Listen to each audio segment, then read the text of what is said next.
Chuck, we're going to play you a couple ads. Willie, what do we have here? Yeah, Chuck, front page of the New York Times, you've seen this, says Obama campaign hitting back with force today. Let's take a look at the new Barack Obama ad just this morning. And then the McCain ad, right? We've heard a lot of talk about change this year. The question is, change to what? To me, change is a government that doesn't let banks and oil companies rip off the American people. Change is when we finally fix health care instead of just talking about it. Change is giving tax breaks to middle-class families instead of companies that send jobs overseas. Change is a president who brings people together. I'm Barack Obama, and I approve this message because this year, change has to be more than a slogan. He was the world's biggest celebrity, but his star's fading.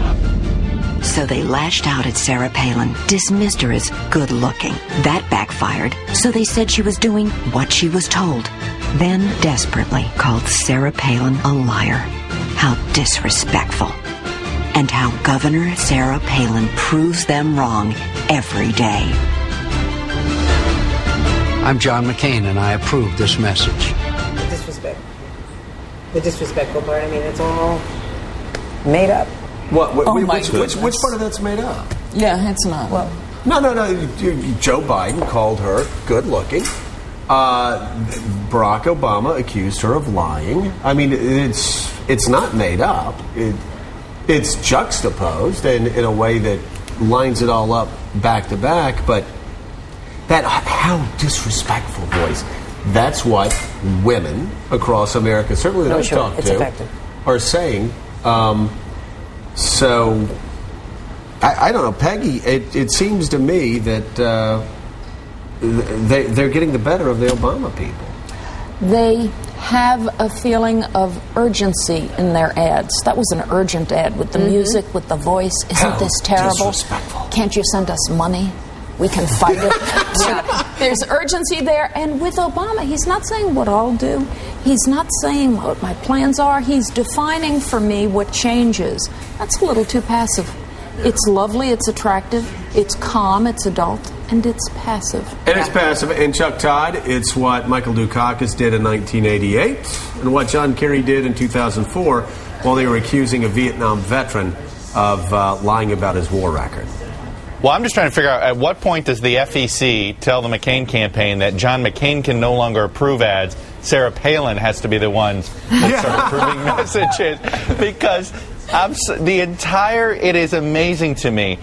Everything now about the McCain campaign is the focal point is Sarah Palin. Yeah. They concocted that ad, put together, as you so kindly put it, juxtaposed some words that, weren't quite what the person that they put in the ad, but it doesn't matter. They want Sarah Palin to be the topic of conversation whenever anybody thinks of the John McCain campaign. She is the campaigner in chief. Look, he's not doing any rallies without her. She is the focal point of this campaign. She's the more star. than anything. Well, that's right. And Andrea, the Obama campaign, a bit defensive this morning in talking to you about the fact that they're telling the truth and they're playing it clean, but if McCain's doing better, points for not doing negative or not being out of context. That factcheck.org and other independent organizations are pointing out that the McCain campaign ads don't meet the laugh test,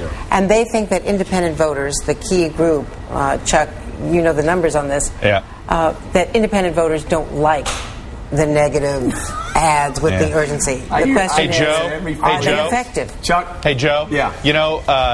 Look, you're a fan of a team that a lot of people hate, Alabama. I'm a fan of a team that a lot of people hate, Miami.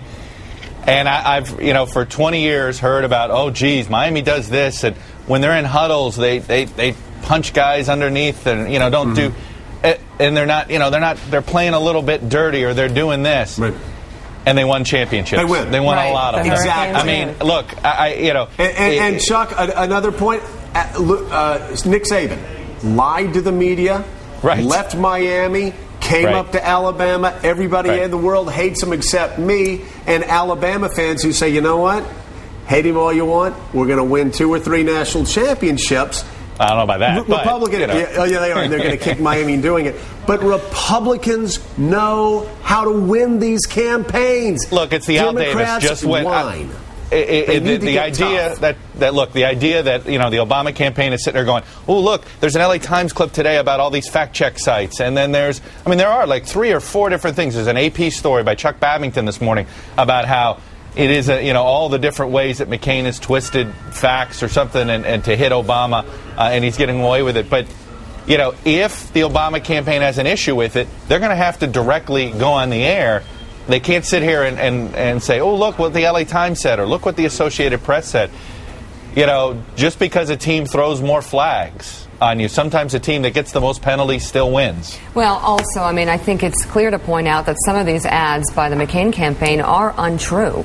There's one that I know of, that the kindergarten, they are complete distortions. The kindergarten ad is not. It's flat out wrong. It's a distortion, and that would be a nice way of putting it. It didn't even pass. This current it came up ad. in the Illinois legislature. He didn't sponsor it, so it wasn't his big accomplishment, and it doesn't teach comprehensive sexual education to kindergarten kids. Other than that, the ad was great. But it's effective. And this current ad, this current ad that McCain has up, look, it really is disingenuous. It's not quite untrue because the words were there. They use the word they. They can technically defend it, but it's pretty misleading. It's out of context. You know what's interesting? What the McCain campaign gets is the fact that it ain't about Joe Biden. It's about Barack Obama. So they take a Joe Biden comment about how she's good looking while they're showing Barack Obama's face. And they call her good looking. They never show Joe Biden because Republicans understand it ain't about the number 2 guy. It was a Biden throwaway line. He was asked, he said, the big difference between her, Sarah Palin, and me is that she's good looking. Joe Biden believes in self-deprecating humor, and we love him for it. Let's bring in Pete Wayner really quickly. Republicans also do that deliberately so that we will all talk about what was a little bit off in the ad. They're using the word they, they're not showing Biden. That's how they get us to show it again.